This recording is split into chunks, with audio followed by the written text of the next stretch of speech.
Առաջադրվելով 4-րդ ընտրատարածքում ռեյտինգայով, տեղյակեք հանրապետականից ովքեր են ձեր մրցակիցները և ինչպես է գնահատում ձեր շանսը։ Այս պայդրությամբ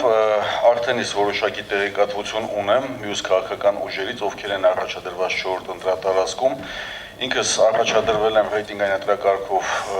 ժողովրդին ավելի ծանոթ այս ձևակերպումով 4-րդ ընտրատարածքում, որտեղ ներառում է Կենտրոն վարչական շրջանը, Էրեբունին, Նոր Մարաշը և Նուբարաշենը և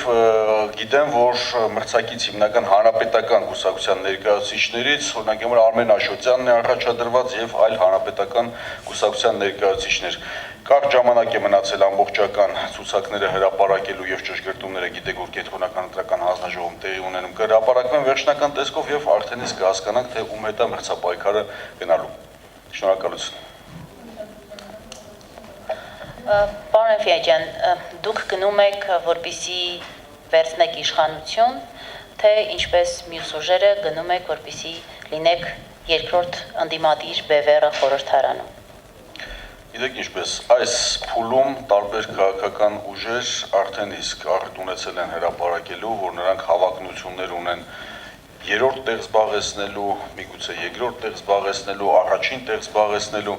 Ես ձեզ պաշտոնապես հայտարարում եմ, որ Բարգավաճ Հայաստան կուսակցությունը առավելագույնս փորձելու է ներգրավվածություն ունենալ խորհրդարանում, որովհետև կարծում ենք, որ այն ծրագրային մոտեցումները, որոնք որ մենք ենք առաջարկելու մեր ժողովրդին, դրանք մեր երկրում պետք է իրականություն դառնան եւ այն կադրային ներուժը, որը որ ներգրաված է Բարգավաճ Հայաստան կուսակցության ցուցակներում, թե որպես կուսակցականներ, թե որպես անկուսակցականներ, նրանց նպաստը մեր երկրին բերելը շատ կարևոր կլինի եւ դրա արտացոլանքը ըստ էության շատ մեծ է լինելու։ Այդ իսկ պատճառով մենք այս քարոզարշավի ընթացքում փորձելու ենք լավագույնս ներկայացնենք թե մեր կադրային ներուժը, թե այն ծրագրային դրույթները, որոնք փորձելու ենք իրականություն դարձնել։ Իսկ թե որ հորիզոնականը եւ ինչպիսի քվեկ ստանանք, դրա որոշողը միմիայն մեր երկրի քաղաքացիներն են։ Այսինքն ի սկզբանե չեք դիրքավորվում ընդդիմադիր դաշտում։ Գնում եք դուք իշխանություն վերցնելու։ Մենք գնում ենք ընտրությունների, մենք գնում ենք մեր ծրագրերը ներկայացնելուն։ Ժողովուրդն է որոշելու, ով ինչ մասնակցություն կունենա քաղաքական դաշտում։ Համեց։ Գիտեք ինչպես, ես ինքս անտրամաբանական եմ մի փոքր էլ համարում, երբ որ քաղաքական ուժը ասում են մեր հավակնությունները 4 տեղին է, 2-րդ տեղին է, 3-րդ տեղին է։ Ի վերջո եթե ասում ենք ժողովուրդն է որոշողը, ինչն է պատճառը, որ չեք թողում, որ ժողովուրդը որոշի եւ արդեն ձևակերպմամբ հանդես եք գալի, որ այս քաղաքական ուժը ինքը իրան տեսնում է այս դիրքում կամ այն դիրքում։ Որտեղ պարզ է, որ ժողովուրդ մեծամասնությունը քվեարկելու է իմ քայլը դաշինքի։ Այդ պարզեն մենք կիմանանք ամսի 9-ին եւ ամսի 10-ին պաշտոնական հրապարակումից հետո։ Աշխարհի որ երկրում է ժողովուրդը որոշում, որ քաղաքական ուժը դառնա ընդդիմություն թե իշխանություն։ Հայաստանի Հանրապետությունում ժողովուրդն է որոշելու, որ քաղաքական ուժերը ինչ ներգրավվածություն կունենան խորհրդարանական աշխատանքներում եւ ըստ ներգրավվածության ըստ էության էլ ուրվագծվում է, թե որ քաղաքական ուժը որ դաշտում կգործի։ Բայց եթե դուք երկրորդ ուժն եք դառնում, դուք ընդդիմություն եք լինելու թե իշխանություն։ Տեսեք, մեր սահմանադրությունը շատ հստակ սահմանում է նաեւ ժողովուրդը իր իշխանությունը ինչ կերպով է իրացնում։ Դա պետական այրերի, պետական պաշտոնյաների եւ ընտրությունների միջոցով։ Եվ այս առումով մեկ անգամ եւս պետք է կրկնվեմ, այո, ժողովուրդն է որոշելու, այո, ինչ համամասնություն որ կունենան խորհրդարան ներգրաված ուժերը, ըստ դրա էլ, ըստ դրանից հետո բխող մնացած քաղաքական գործընթացներից կուրվագծվի, թե որ քաղաքական ուժը իշխանություն կլինի, որ քաղաքական ուժը միգուցե կոալիցիոն քաղաքական ուժ կլինի, որ քաղաքական ուժը համագործակցող քաղաքական ուժ կլինի եւ որ քաղաքական ուժը ընդդիմադիր դաշտում գործունեություն կծավալի։ Պարոն Էֆիաջյան, դուք վախենում եք Նիկոլ Փաշինյանին լինել ընդդիմություն։ Դուք ձեր ձևակերպման մեջ որոշակի այդ վախենալու հետ կապված մեր քաղաքական ուժը որովհետեւ դաշտում գործունեություն ծավալելուց վախի զգացողություն չի ունեցել եւ մենք մշտապես պատասխանատվություն վերցնելու զգացողությամբ ենք առաջնորդվել եւ առաջիկայում մեզ որքան որ վստահության քվեկ ստանանք մեր երկրի քաղաքացիներից, ինչպիսի որ ներգրավվածություն կունենանք, ըստ այնմ էլ մեր գործունեությունը հետագայում կշարունակենք։ Որովհետեւ խնդրի հետ կապված նախկինում, ներկայում եւ ապագայում ուզում եմ իմանալ, եթե ինչ որ խնդիրներ կտեսնենք, բացեր կտեսնենք, սխալ գործողություններ կտեսնենք, կաշկանդված չենք եղել, կաշկանդված չենք եւ կաշկանդված էլ չենք էլ լինելու այդ բացերից խոսելու գնահատականներ տալու շատ կոշտ։ Պարոն Էֆիաջյան, քիչ առաջ Արմեն Ռոստամյանը բացառեց, որ իհարկե թե խորհրդարանում հայտնվեն, կոալիցիա կազմեն Նիկոլ Փաշինյանի Միքայելը Դաշինքի հետ։ Դուք կարող եք նման ձևով բացառել այդ հնարավորությունը։ Տեսեք, նման հարցերը ամեն մի քաղաքական գործիչ իրավունք ունի իր դիրքորոշումը հայտնելու, բայց վստահաբար ձեզ ասում եմ, նման որոշումներ Բարգավաճ Հայաստան կուսակցությունում իրագործում է եւ որոշում է կայացնում քաղաքական խորհուրդը եւ երբ որ ընտրությունները տեղի կունենան, որպես իրողություն մենք փաստ արդեն իսկ կարձանագրենք, դրանից հետո մենք մեր քաղաքական խորհրդով, քաղաքական թիմով կհավաքվենք, կքննարկենք մեր հետագա գործունեության հետ կապված։ Պարոն Էֆիաջյան, երբ ԲՀԿ ասում են քաղաքական դաշտում, միանգամից պատկերացնում ենք, ասենք, Գագիկ Ծառուկյանը իր առյուծներով փող, շատ փող կարելի ասել, եւ շեյխերի ներդրումները գաղափար չկա, ասում են ԲՀԿ-ի հետևում։ Մարդիկ են նրանք, որոնք հավաքվել են փողի շուրջ։ Դուք ինչ կասեք այս մասին, շնորհակալություն։ Ձեր հարցի ձևակերպման մեջ որոշակի կողմնորոշող ինչ-որ ձևակերպումներ կա բնականաբար, ես կարծում եմ որևիցե մեկը ընդհանուր ամբողջ հասարակության ժողովրդի անունից մի քաղաքական ուժի ղեկավարի գնահատական տալու կամ վերաբերմունք ցույց տալու իրավունք չունի։ Մեր քաղաքական ուժը շատ հստակ իր ծրագրերը ներկայացրել է եւ ներկայացնելու է եւ ապագայում էլ մենք բոլոր ջանքերը գործադրելու ենք, այո, որ Հայաստանի Հանրապետությունում տնտեսական հեղափոխությունը կայանա եւ գաղտնիք չէ, որ Գագիկ Ծառուկյանը շատ ազդեցիկ մարդկանց հետ կապեր ունի եւ այդ կապերը լավագույնս կիրառում եւ օգտագործում է մեր երկրում տնտեսությունը զարգացման գործում։ Պարոն Էֆիաջյան, Հանրապետական ասում է, որ Նիկոլ Փաշինյանից լավ իրենց որևէ մեկը չի քննադատել եւ այն քաղաքական ուժը, որը կշարունակի նաեւ իրենց քննադատել, ըստ էության ձայն է տալու, այդ ձայները ուղղվելու են Միքայելը Դաշինքին։ Արդեն որոշված է Քարոզ Արշավի ուղղությունը, մարտավարությունը, թիրախը լինելու են նախկին իշխանությունները, թե ամեն դեպքում Բարգավաճ Հայաստանը հանդես է գալու սեփական ծրագրերով։ Շնորհակալություն, ես քննադատելու կամ կարծիք հայտնելու հետ կապված քիչ առաջ էլ ասեցի, մեր քաղաքական թիմը երբևիցե կաշկանդված չի եղել ամենատարբեր մակարդակներում, եթե խնդիրներ ենք նկատել, տեսել մենք դրա մասին բարձրաձայնել ենք եւ նաեւ մեր սեփական տեսլականն ենք արտահայտել այս կամ այն խնդրի լուծման հետ կապված եւ հետագայում էլ մեր ձեռագիրը չի փոխվելու, որպես այդպեսին։ Ուրիշ մանրամասներ կար հարցեր կապված, եթե ուզում եք արձագանքի։ Պարոն Էֆիաջյան, ձեր գնահատականն եմ ուզում խնդրել Բելարուսի արտգործնախարարության բավական կոշտ եւ վիրավորական հայտարարությունների հետ կապված ուղղված Նիկոլ Փաշինյանին եւ Հայաստանին, որ փողոցային ժողովրդավարությունը հապկում գործածելի չէ, որ դուք միջազգային դատախազ չեք եւ այլն, ինչպես եք սա գնահատում եւ հաշվի առնելով նաեւ այն հանգամանքը, որ Գագիկ Ծառուկյանը բավական ջերմ եւ մտերիմ հարաբերություններ ունի Լուկաշենկոյի հետ, արդյոք հնարավոր է, որ նաեւ նա ինչ որ ձևով միջամտի այս լարված հարաբերություններին, որոնք վերածվում են արդեն փոխադարձ վիրավորանքների։ Հարգելի Տիկին Ստեփանյան, ես կարծում եմ փոխկապակցված հարցով հանդես գալը տեղին չէ,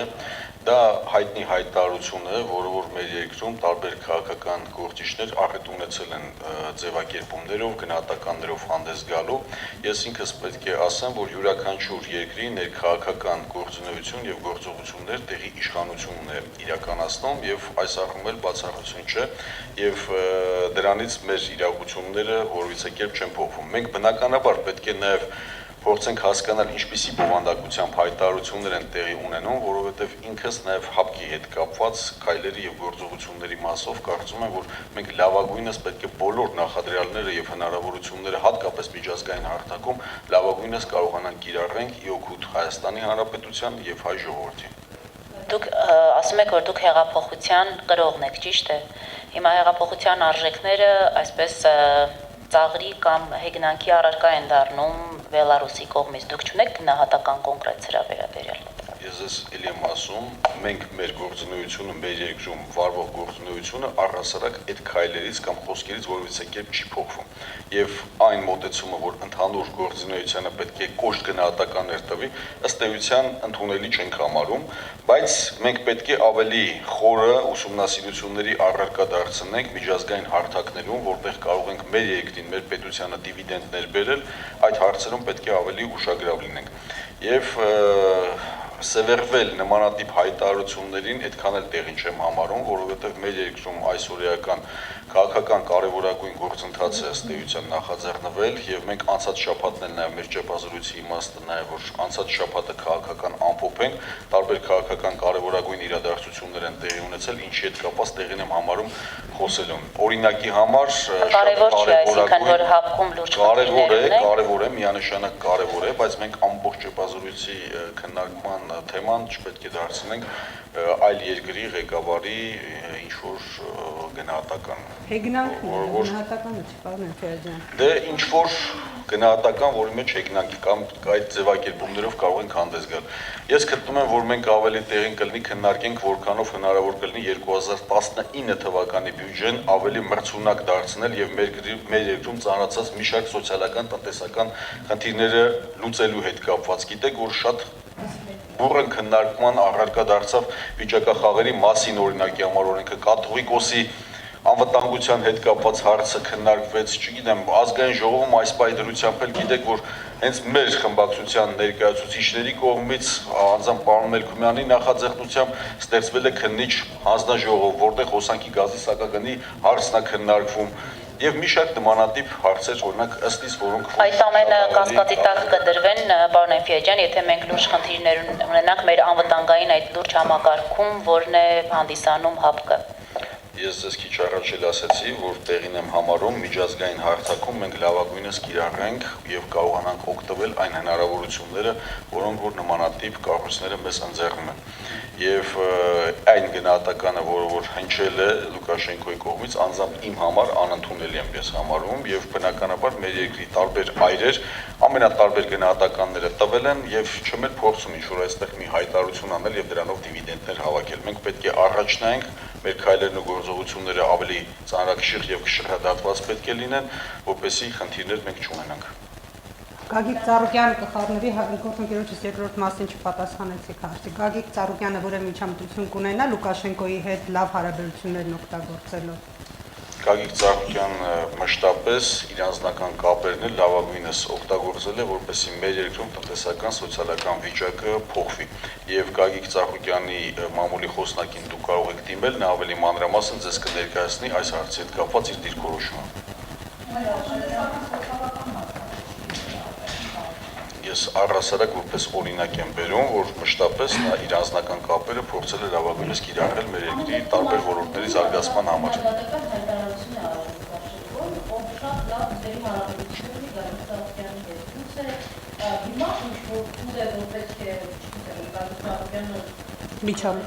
Հարգելի գործընկերներ, կարող եք դուք պարոն Ծառուկյանի մամուլի խոսնակին դիմել, ավելի մանրամասն ձեզ տվյալ հարցի հետ կապված ներկայացնել։ Պարոն Էլֆիաջյան, պետական եկամուտների կոմիտեն 2020 թվականից ուզում է շրջանառության մեջ դնել մի մեխանիզմ, որպեսզի հարկվեն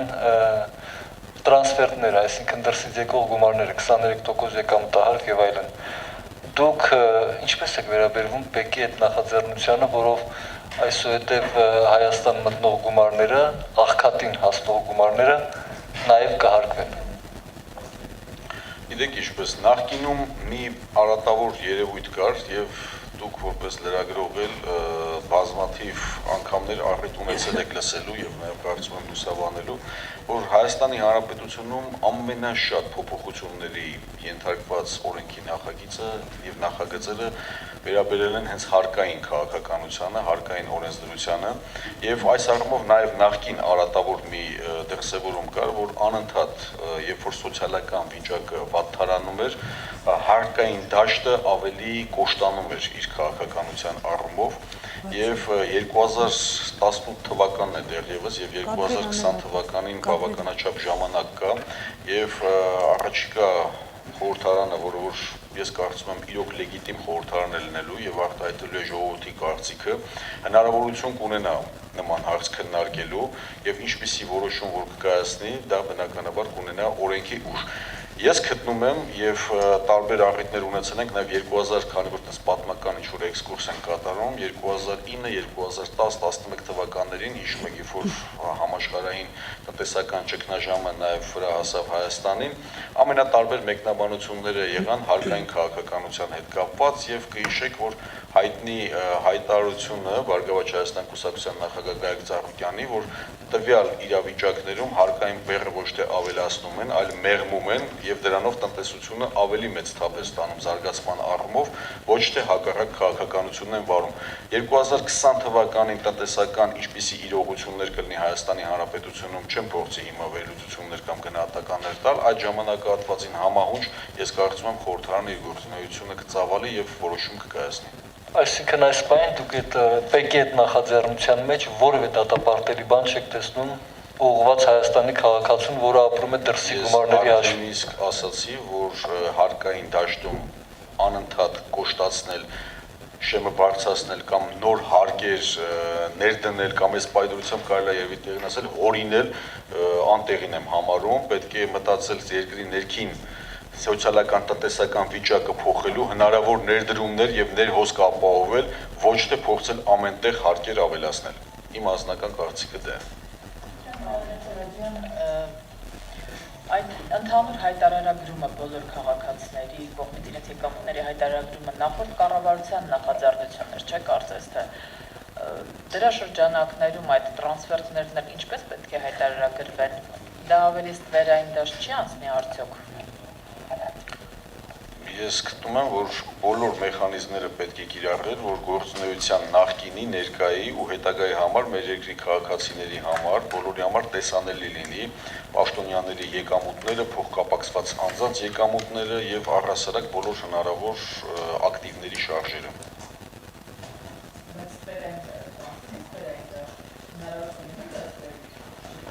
Տեսեք, ստվերում գործելու մոլուցքը շատերի մոտ չի դադարում եւ բնականաբար սա անվերջ գործընթաց է, ինչի հետ կապված պետք է միշտ զգոն լինել, պատկան մարմինները պետք է միջոցառումներ իրականացնեն, իսկ իրավական դաշտում, օրենսդրական դաշտում մշտապես պետք է կատարելագործել եւ համապատասխան ժամանակահատվածի որոշումներ ընդունել։ Իմ գործընկերը հավանաբար նկատի ունի հետեւյալը, մինչեւ հիմա գումարները գալիս էին բանկով։ Այո։ Հիմա օդանավակայանում ես փող եմ տալիս ձեզ եւ ասում եմ, պարոն Էֆիա ջան, այս $1000 տվեք ռիփսիկին, արձան։